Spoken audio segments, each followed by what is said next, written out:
propose qu'on passe à la présentation des différents outils, en commençant par Pierrick Thiriot, s'il veut bien nous rejoindre, pour nous présenter la démarche qui a été initiée par Séquence et mise en place progressivement, parce qu'on est tous en train de progresser.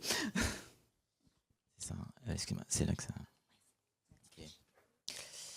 Donc, je me présente, donc Pierrick Thiriot, je travaille chez Séquence dans le pôle énergie carbone, qui est également intégré au pôle exploitation, et c'est un sujet important parce que la partie exploitation, c'est aussi un gros sujet pour les bailleurs sociaux. Parler des PAC, des pompes à chaleur, c'est un sujet. Donc rapidement, Séquence, donc filiale d'Action Logement. Évidemment, donc on a un parc de 106 000 logements, uniquement en Île-de-France, dans toute l'Île-de-France. Et on est depuis 2022 une entreprise à mission. Et donc ça signifie qu'on, notamment sur tout ce qui est transition écologique, et on va dire... alors attendez, excusez-moi, j'ai un trou. Ouais. Tout ce qui est transition écologique, on a un engagement qui est particulier. Alors je ne l'ai pas dit, on est 1600 collaborateurs. Dont plus de 800 gardiens, mais je pense que c'est la même chose chez Logéo, où les gardiens sont intégrés à l'équipe. Voilà. Donc notre ambition, c'est de rénover, donc 106 000 logements, on doit rénover 4 000 logements par an. Donc c'est extrêmement lourd en termes de suivi par nos responsables, par notre équipe de direction, la direction de la réhabilitation. On a aussi évidemment Séquence Solidarité, dont je n'ai pas parlé, mais qui gère tout ce qui est résidence, EHPAD, etc. Donc qui fait partie du groupe. Donc nos enjeux. Donc nous, clairement, c'est une redite, mais dont parlait Juliette, c'est évidemment le premier point, c'est la lutte contre la précarité énergétique, qui est un point très important. Donc pour nous, c'est vraiment une obsession. À chaque fois qu'on fait des choix, c'est essayer de s'assurer que ça ne va pas faire exploser la charge locative. Voilà, maîtrise des charges locatives, juste derrière. Et bien sûr, en lien avec ça, la réduction des émissions de gaz à effet de serre. Ça, c'est sûr que quelque part, c'est un ensemble d'enjeux, mais qui sont liés. On a donc trois piliers, trois piliers pour répondre à ces enjeux. Donc, on a bien sûr la sobriété. Donc, quand on pense sobriété, on parle à mon sens, on pense d'abord programmation, puisqu'évidemment, il faut avoir des programmes qui sont sobres, qui maximisent les intensités d'usage. Si on parle de rénovation, ça veut dire qu'il faut adapter le programme à ce qu'on a et pas faire l'inverse. Donc ça, c'est... Voilà. Au niveau efficacité, donc c'est évidemment d'abord travailler sur l'enveloppe. Enfin, j'enfonce des portes ouvertes, mais avant de chercher à minimiser les consommations énergétiques, il faut d'abord avoir des performances de bâti, maximiser la performance de bâti. Et enfin, c'est évidemment, et Juliette aussi en a parlé, c'est sortir au maximum du fossile, en intégrant du renouvelable, du décarboné. Pour nous, Séquence, la première, mais parce qu'on est en Île-de-France, notre première ambition, notre première priorité, c'est les raccordements RCU, en faisant ce pari de la décarbonation à venir des réseaux qui ne sont malheureusement pas tous décarbonés, comme indiqué précédemment.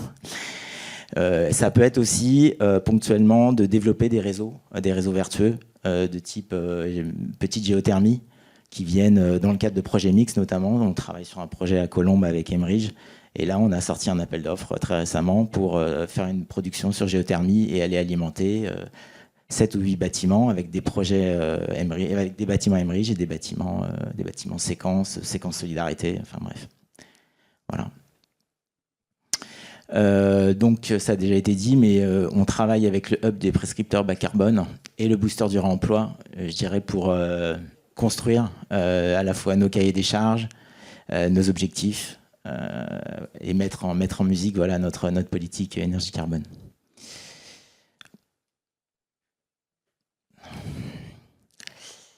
En termes d'objectifs, donc on a des objectifs qui sont très ambitieux, puisqu'on vise le zéro émission net en 2040. Voilà. Et on a bien sûr la réduction 55% en 2030.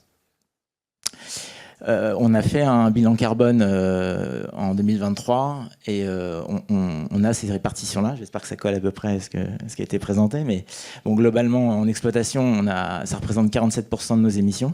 Donc c'est un très gros sujet. Et c'est pour ça qu'on met l'accent, notamment, comme je le disais, sur les raccordements sur le RCU, parce que pour nous, c'est un effet de levier énorme. On a bien sûr, aussi dans l'exploitation, j'en ai pas parlé, mais c'est évidemment aussi un gros point d'attention pour nous, mais j'imagine pour vous aussi, c'est tout ce qui est sorti des étiquettes, on va dire F et G pour commencer, et puis bien sûr après DE. J'en profite pour dire qu'en rénovation, notre objectif à nous minimum, c'est étiquette C, mais je pense que ça... Voilà. Sur la construction, donc 33%, ça représente 33% de nos émissions. Et donc justement, ça fait le lien avec la nécessité de construire bas carbone. Mais là, par rapport à ça, nous, on anticipe, mais je pense que c'est Action Logement qui le fait aussi, on a une anticipation des seuils RE 2028 et 2031 sur un pourcentage de nos programmes neufs. Et enfin, la réhabilitation, donc 18%. Et ça vient essentiellement de nos matériaux. Bon, mais ça a déjà été évoqué.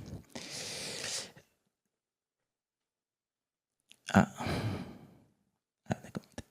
Donc les outils qui sont en cours de développement ou qui, on va dire, qui sont en cours d'intégration au sein de chez Séquence, je vais tout faire d'un seul coup, voilà.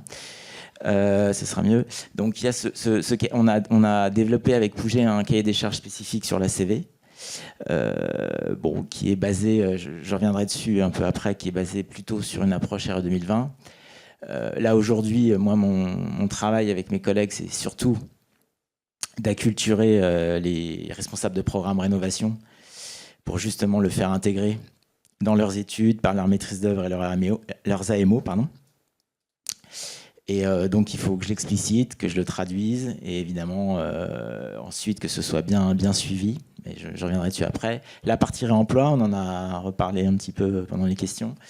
Donc d'ailleurs Action Logement actuellement un programme pour 2026-2027 pour toutes les filiales. Mais aujourd'hui, l'objectif, donc ça c'est un outil qui est en cours de développement. L'objectif, c'est de définir des méthodes pratiques et des objectifs par typologie de réhabilitation.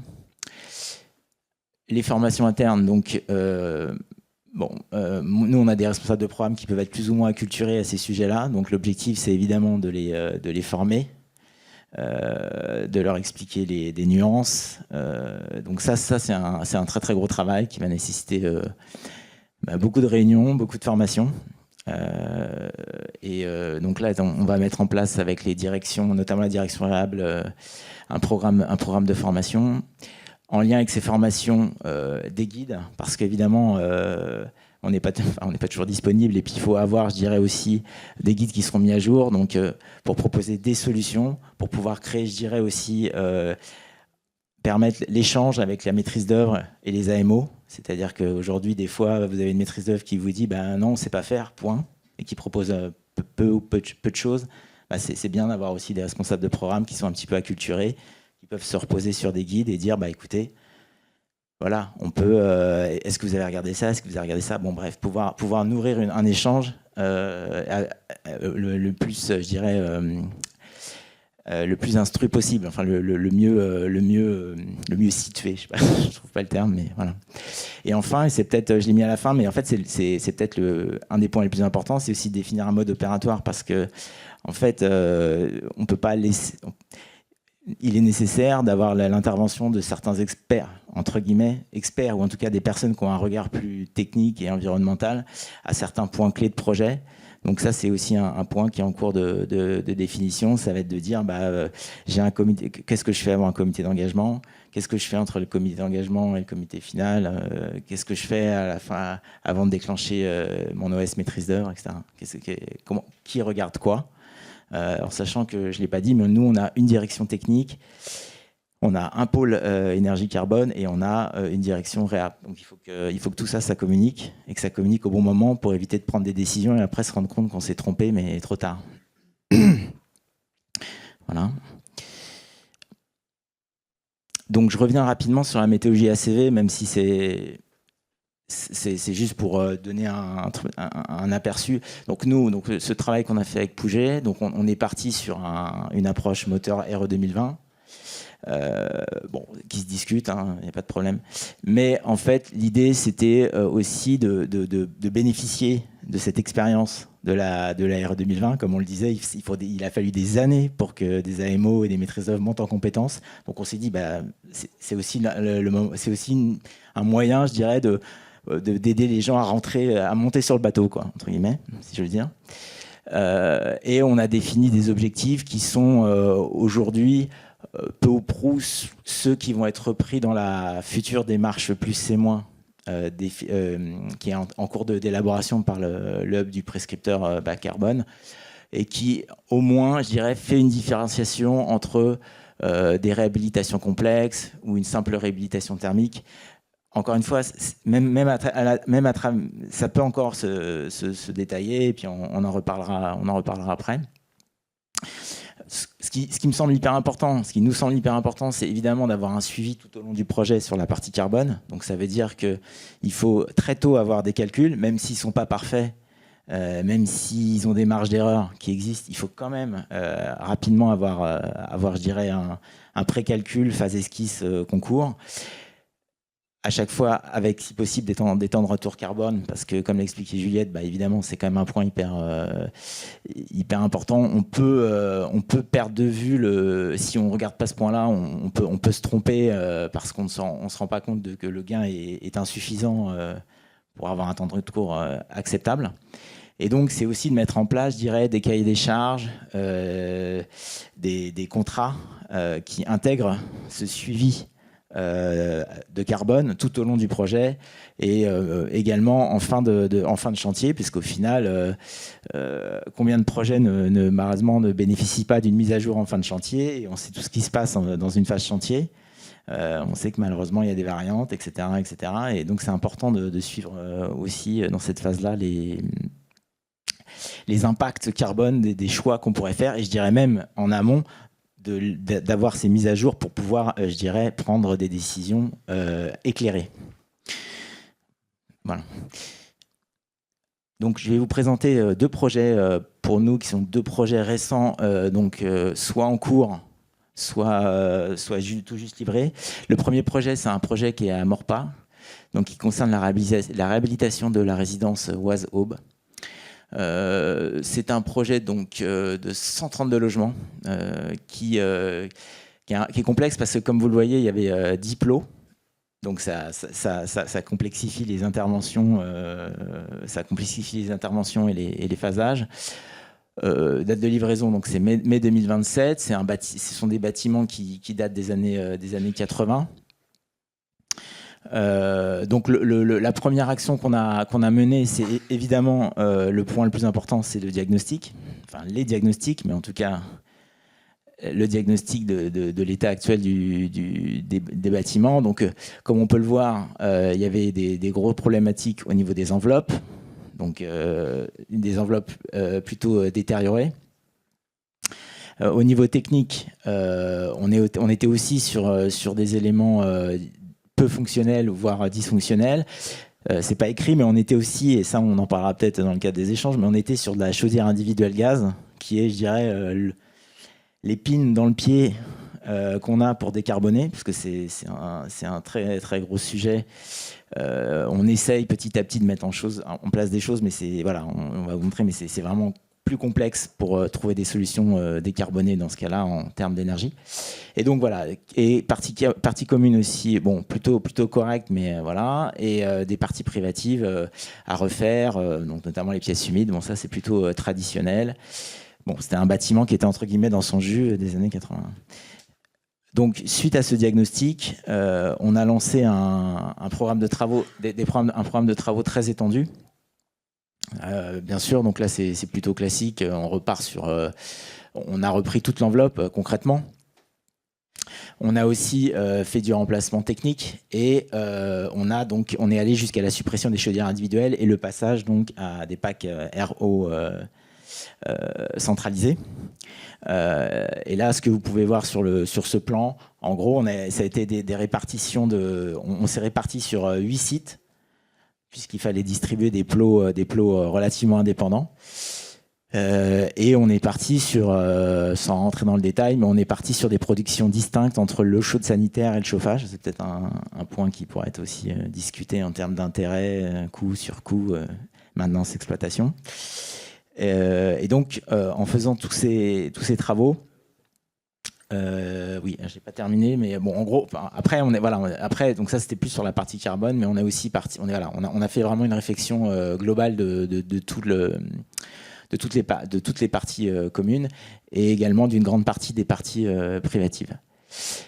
En faisant ces travaux, on a réussi à atteindre un gain d'émissions carbone très, très conséquent, puisqu'on était à 832 tonnes d'équivalent carbone, et on est passé à 237. Et bon, alors c'est vrai que c'est pas le Graal absolu, mais surtout, on a réussi à atteindre une étiquette. On a atteint l'étiquette A en carbone et l'étiquette B en énergétique. Donc c'était vraiment pour nous, c'était quand même compte tenu de la complexité du projet, c'était quand même quelque chose d'intéressant. Et ça a été aussi évoqué au début de notre rencontre, c'est évidemment une amélioration du confort des locataires et une réduction des charges. Donc j'aurais peut-être dû le dire en premier, mais c'est aussi important. En tout cas, espérer, puisque c'est une livraison mi-2027. Voilà, je vais vous parler maintenant d'un deuxième projet qui, lui, alors, est factuellement du neuf, puisque concrètement, on avait donc qui est à Recy-Génie, qui se situe à Gennevilliers. Donc ce projet-là, il comportait 166 logements sociaux et 30 logements. Et en fait, c'est devenu un projet, je dirais, de reconstruction, mais avec aussi un travail de réaménagement important, puisqu'on voit qu'il y a eu énormément d'espaces arborés et d'espaces créés au sein du site pour justement créer un bien-être et un confort de vie. Je vais... Bon, voilà. Et tout en redensifiant, c'est ça qui est intéressant, c'est qu'on a fait un travail de redensification tout en améliorant quand même d'une certaine manière, je dirais, l'aménagement du site. Donc l'ANRU chez nous a aussi travaillé sur ce projet-là. C'est la direction qui gère la partie aménagement de quartier.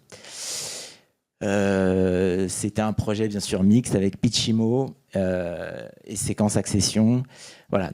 Donc, ce qui était intéressant sur ce projet-là, c'est qu'on a travaillé donc avec Lafarge pour en fait réutiliser le béton, qui peut être un béton. Mais on a retravaillé on a réutilisé une grande partie du béton qui a été démoli sur site pour l'utiliser comme granulat. Donc en fait, ça permettait d'éviter de faire appel à du granulat neuf, et donc qui nécessite une extraction, qui a un impact carbone, et même, je dirais, on parlait de biodiversité à un moment donné, qui a aussi un impact sur la biodiversité. Et donc ce travail, je dirais, de récupération du béton et de recréation de béton à partir donc de ce qui a été récupéré, donc c'est une première mondiale. C'est un travail donc qui s'est fait, donc c'est Le Chanvre. On a, ce faisant, je le dis rapidement, mais en gros, on a pu économiser 3000 tonnes de ressources minérales, les granulats 2200 tonnes, et on a pu évidemment aussi, puisque ça représente aussi une consommation d'eau quand vous créez du béton, on a pu aussi économiser 300 000 litres d'eau, pardon.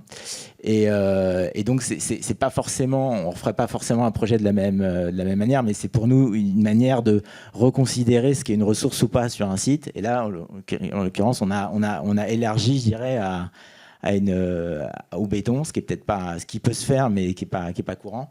Voilà, en termes de ressources, on l'a redéfini comme une ressource. On a défini le béton comme une ressource possible en fait sur un projet, quand malheureusement on est quand même obligé de démolir. Voilà. Et pour parfaire, je dirais, toujours sur Recy-Génie, donc je parlais pour pas faire le projet en termes carbone, donc on a raccordé l'ensemble du projet à un réseau de chaleur qui est 60% d'énergie renouvelable biomasse. Et vous l'avez vu à travers les slides précédentes, on a beaucoup travaillé sur tout ce qui est désimperméabilisation et gestion de l'eau de pluie à la parcelle, parce que c'est aussi un sujet, alors c'est une petite digression, mais c'est aussi un sujet qui est intéressant. Et on a été soutenu par l'agence Hauts-de-Seine pour faire ces travaux. Voilà. Bah, écoutez, vous avez des questions ou... Voilà.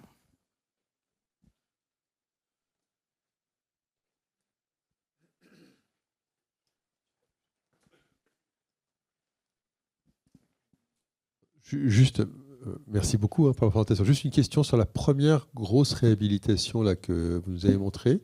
On finit finalement, c'est un projet à combien au logement finalement, hors ordre de grandeur financièrement? Là, on était donc à peu près 80 000. 80 000 euros par logement, d'accord. C'est sûr qu'on ne peut pas le faire sur tous les... Pardon. On peut pas le faire sur tous les projets, c'est une évidence. Mais là, en l'occurrence, oui, il y a eu un investissement très important pour je dirais, améliorer fortement, je dirais, le bâti et le confort des occupants. Ouais. C'est ça, 11 millions, on est à peu près à 85 000 euros. Ouais. Et deuxième question, c'est pas encore livré, donc vous ne pouvez pas faire le bilan encore, mais comment vous appréciez finalement la complexité ou la faisabilité finalement de cette élimination des chaudières gaz individuelles sur cette opération? Alors, en termes de travaux, j'aurais du mal à la qualifier, mais c'est sûr qu'il a fallu vérifier un certain nombre de points. Donc, notamment, le premier point, c'est toute la partie structurelle, parce qu'évidemment, quand on va mettre des packs sur une terrasse, il faut être sûr que la terrasse le tient. Et puis également, il y a tout un sujet recréation de trémies, recréation de... Donc, c'est quelque chose qui est quand même assez lourd. Enfin, c'est quelque chose qui est assez lourd et qui nécessite un phasage. Je n'ai pas suivi ce projet en détail, mais qui nécessite un phasage assez important pour minimiser, je dirais, l'impact sur les locataires, parce que ça s'est fait en partie en site occupé. Donc, et aussi, il y a le sujet acoustique, parce qu'on n'en a pas parlé, mais mettre des packs aéros, ça signifie que c'est aussi un sujet acoustique. Le sujet est à considérer pour éviter les nuisances pour les voisins, mais aussi pour nos propres locataires. Et non, je dirais que c'est un projet complexe. C'est un projet complexe, mais ça montre quand même qu'on est capable de le faire. Après, ce qui serait important, c'est d'avoir, par rapport au pack aéro, un retour sur une 10 ans, 15 ans. Aujourd'hui, quelle est la vraie durée de vie d'une pack aéro? C'est quelque chose qui nous interroge tous, je pense. Et j'ai pas forcément la réponse aujourd'hui. Parce que même les acteurs comme Intuis, enfin OR anciennement, ils ont finalement, oui c'est ça, ils ont peut-être 5-10 ans d'expérience. Donc il faut voir si vraiment, si on n'a pas des effets de dégradation des équipements accélérés. Ça, c'est un point important. Par rapport à l'impact locataire, en fait, quand vous supprimez totalement le gaz, j'imagine? Parce qu'en fait, oui. Ça veut dire que vos locataires sont dans l'acceptation de changer le système de gazinière, parce que c'est souvent en fait le problème qu'on peut avoir dans des réas comme ça. Comment vous gérez le problème parce que c'est quelque part, en fait, si on fait un impact carbone, c'est aussi le changement de la gazinière, il y a tout qui rentre en compte. J'avoue, je ne sais pas comment ça a été travaillé. Est-ce qu'il y a eu une mission AMU spécifique pour en parler, etc. Je n'ai pas la réponse, mais en tout cas, vous avez raison, c'est une bonne question. Nous, Séquence, on aime bien... Il y a le côté décarbonation, mais aussi il y a le côté risque. Et pour nous, le gaz, ça représente un risque. Enfin, peut-être chacun l'évalue différemment au sein de chaque bailleur. Mais on peut aussi, vis-à-vis d'un locataire, lui dire écoutez, on vous enlève du gaz, mais on vous enlève un risque. Quoi, parce qu'on voit encore assez couramment des bâtiments qui explosent ou des parties de bâtiments qui explosent par rapport à des. Et un abonnement. Mais le facteur risque est aussi un gros sujet. Et les exploitations aussi de chaudières individuelles. Enfin, je ne sais pas comment ça se passe ici, mais nous, c'est un gros sujet pour nous en Île-de-France. Parce que c'est difficile de trouver des partenaires qui réagissent rapidement, qui font. Enfin, C'est partagé? D'accord, très bien. Bon, bah voilà. Donc non, mais je veux dire, il y a aussi des arguments. On peut mettre aussi des arguments sur le centralisé. On va moins rentrer chez vous. Enfin, voilà. S'il